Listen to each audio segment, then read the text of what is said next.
சில ஸ்டோரிஸ்லாம் பார்க்கும்போது நமக்கே தெரியாம பட்டர்ஃப்ளை எஃபெக்ட் உண்டாயிரும். அந்த மாதிரி ஸ்டோரிஸ்ல இந்த ஸ்டோரியும் ஒண்ணு.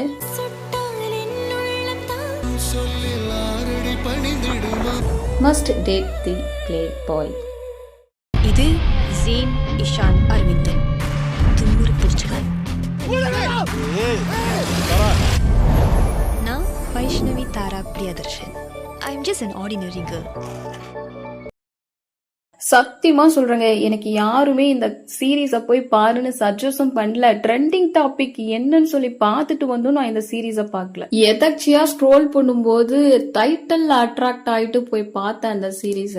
நான் கூட ஏதோ இந்த கொரியன் சீரீஸ்ல வர மாதிரியும் மேண்ட்ரின் சீரீஸ்ல வர மாதிரியும் 5 நிமிஷம் அட்ராக்டிவா கிரியேட் பண்ணிட்டு அதுக்கப்புறம் நார்மல் ஆயிடும் அப்படின்னு சொல்லிட்டு போய் பார்த்தேன். கண்டிப்பா சொல்றேங்க, மொத்த எபிசோடும் உட்காந்து ஒரே நைட்ல பார்த்துட்டு தான் தூங்கினேன். இன்னும் என்னடா இதுக்கு கன்க்ளூஷன் எப்படா வரும் அப்படின்னு சொல்லிட்டு வெயிட் பண்ணிட்டு இருக்கேன். அந்த அளவுக்கு ஒரு ஆர்வத்தை தூண்டுற வகையில இந்த கதை அமைஞ்சிருக்கு.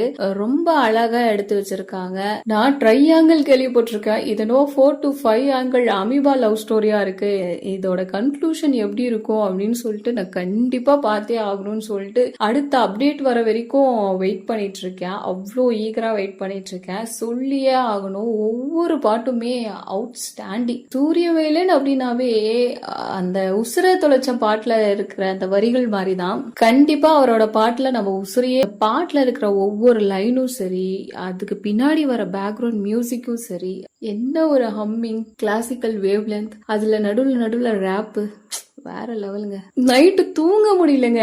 நைட்டு ஃபுல்லும் அப்படி அந்த பாட்டு எனக்கு கேட்டுட்டே இருக்கு.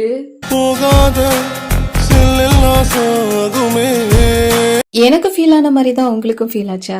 அதை மறக்காம கமெண்ட்ல சொல்லிருங்க.